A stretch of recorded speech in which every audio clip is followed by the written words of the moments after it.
October 23, 1959, 9:47 p.m. Madison Square Garden, the Sugar Ray Robinson fight. Everyone who mattered in New York was there. Politicians in the VIP boxes, celebrities at ringside, and the mob, all 5 families, sitting in their sections, displaying power, displaying presence. Bumpy Johnson sat 3 rows behind Albert Anastasia, the Lord High Executioner, the most feared hitman in mob history. Now a boss, powerful, untouchable, arrogant. During the 6th round, Bumpy stood to get a drink. Had to pass Anastasia's row to reach the aisle. Bumpy said, "Excuse me." Politely, respectfully, trying to pass. Anastasia didn't move, looked at Bumpy, looked at his associates, and spoke loud enough for everyone around to hear. "I don't move for niggers. You want to pass, you walk around, or you wait till I'm done enjoying my seat." The word hung in the air. 200 people heard it. Some looked away, some pretended not to notice. Nobody intervened. This was 1959. This was how things were, and Albert Anastasia was untouchable, or so he thought. Bumpy stood there, silent, face showing nothing.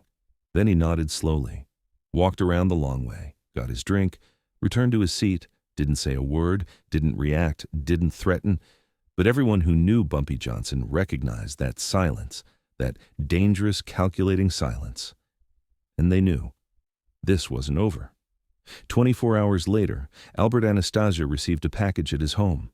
Inside was a single photograph, and that photograph made him flee New York for 6 months. This is the story of how a moment of racism became a lesson in consequences. To understand what happened, you need to understand Albert Anastasia in 1959. He was 57 years old, one of the founders of Murder Inc.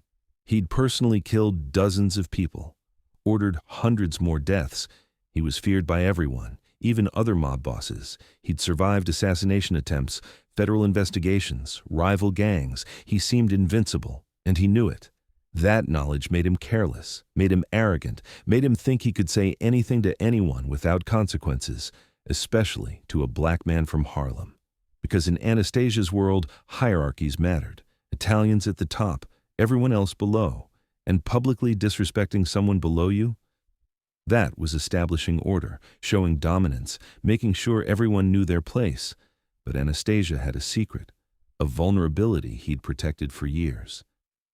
In 1954, he'd started an affair with a woman named Diana Rossi. She worked as a secretary at a construction company in Queens. She was 28, beautiful, Italian, from a respectable family. The affair was supposed to be brief, discreet. But Diana got pregnant. Anastasia could have ended it, could have paid her off, made her disappear. But he didn't. Because when his son was born in 1955, something changed. Anastasia saw the baby, held him, and felt something he hadn't felt in decades. Love. Genuine, protective, paternal love. He set Diana up in an apartment in Astoria, paid all her bills, visited twice a week, watched his son grow. Nobody knew. Not his wife, not his associates, not the other families. He kept it completely separate, a hidden life, a secret family. And that secret was his greatest vulnerability. Bumpy Johnson knew about Diana and the boy. He'd known since 1956, not because he was spying on Anastasia specifically, but because his network documented everything. A furniture delivery man named Morris worked for a company that serviced apartments in Astoria. He was one of Bumpy's 18. He'd noticed something odd. A very expensive apartment, paid in cash, no man living there, but men's clothes in the closet, large sizes, good quality, and a young boy, maybe 3 years old. Morris mentioned it in his weekly report. Bumpy filed it away, did some research, traced the payments, found the connection to Anastasia, and stored that information for years, waiting for a moment when he needed it. October 23, 1959, Madison Square Garden. When Anastasia said that word, when he publicly humiliated Bumpy in front of 200 witnesses, Bumpy knew. The moment had arrived, not for violence, not for a public confrontation, for something more sophisticated, for strategic revelation. The next morning, Bumpy called a photographer he'd worked with before, a man named Eugene. Eugene was good at surveillance photography, discreet, professional. Knew how to capture moments without being noticed. Bumpy gave him an address in Astoria, Diana's apartment, and specific instructions. I need a photograph. Albert Anastasia with the boy, together, clear, unmistakable. Father and son, can you get it? Eugene thought about it. Anastasia visits on Tuesdays and Thursdays, usually around 7 p.m. Stays 2 hours. I can position across the street, wait for them to come outside, or at the window. It'll take a few tries, but yeah, I can get it. How much? $500. You've got it. But Eugene? This needs to be perfect. The photograph needs to prove they're together, needs to be clear enough that anyone who sees it understands the relationship. Can you do that? Eugene nodded. I can do that. Over the next week, Eugene positioned himself near Diana's apartment. Watched, waited.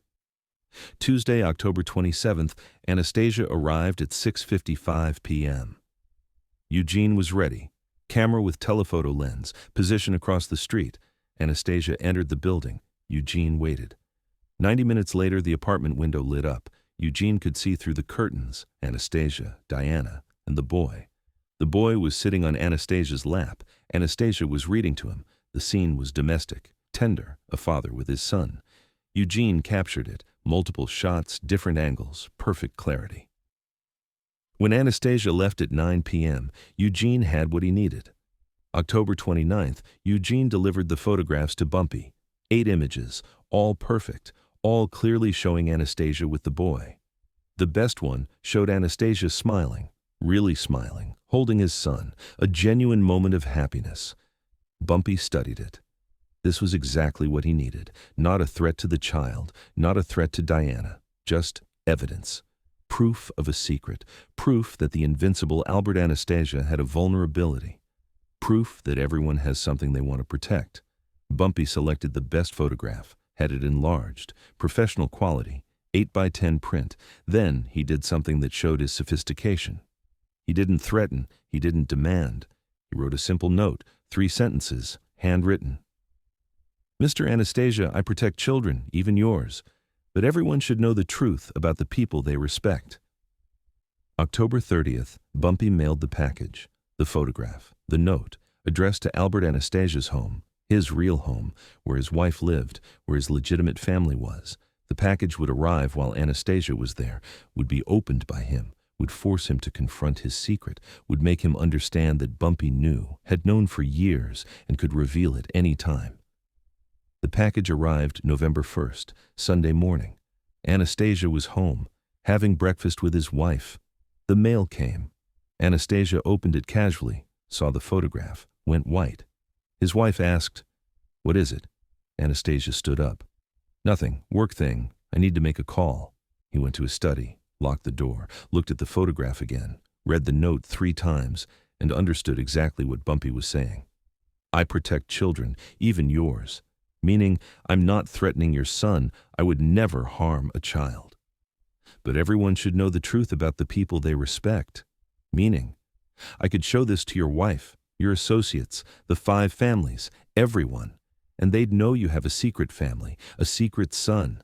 They'd know you've been lying for years. They'd question your judgment, your loyalty, your fitness to lead.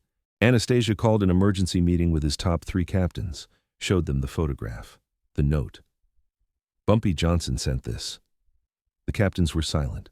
Finally, one spoke. "Boss, what do you want us to do?" Anastasia sat down heavily. "What can we do? If we go after Bumpy, he releases this to my wife, to the commission, to everyone. If we do nothing, he's got leverage forever. So we're just supposed to accept this?"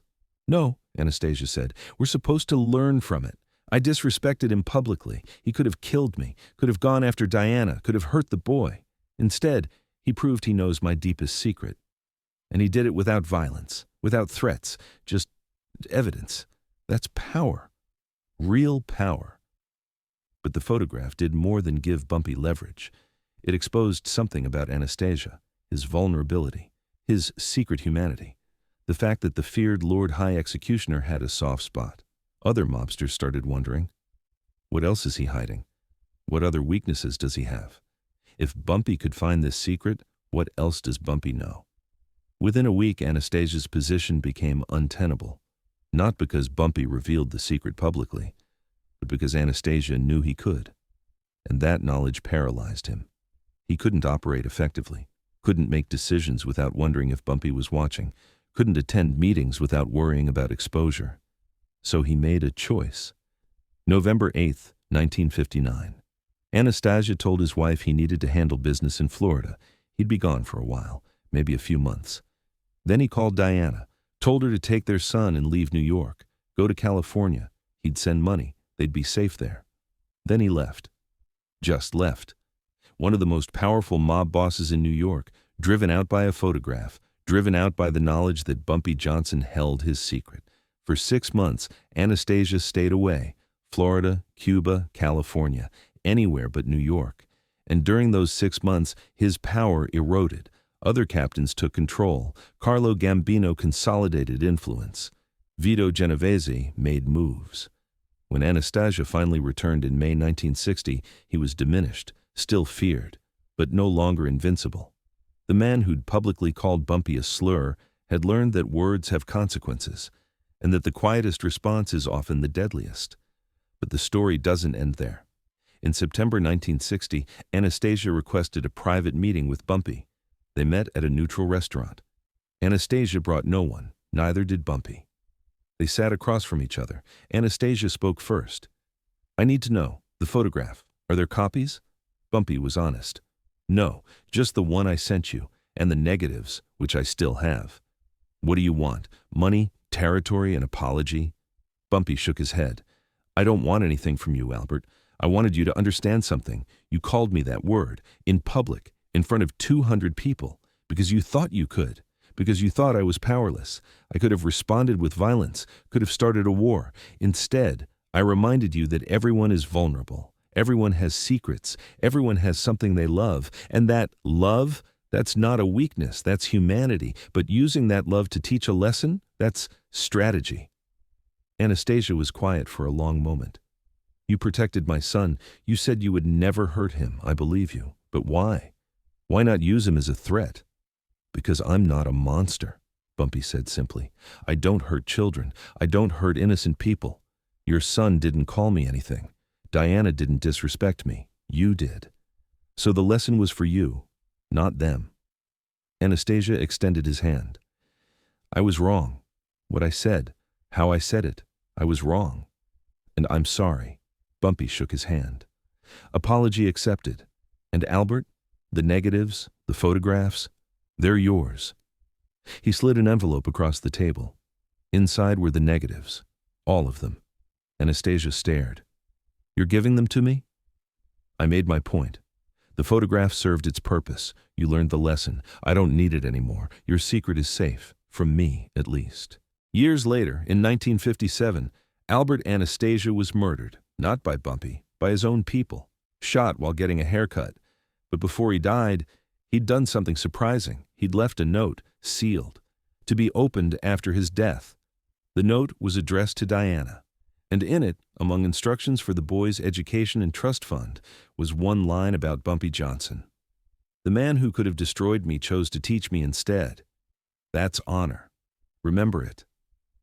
Diana kept that note, and when her son grew up, she showed it to him, told him the story, about how his father had made a mistake, about how Bumpy Johnson had exposed that mistake, but also protected them. The boy never forgot.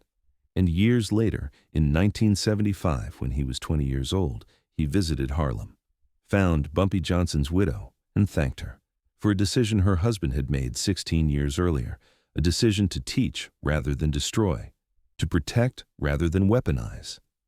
That's the real legacy of the photograph, not the revenge, not the exposure, but the restraint, the humanity, the understanding that even in a world of violence, there are lines you don't cross.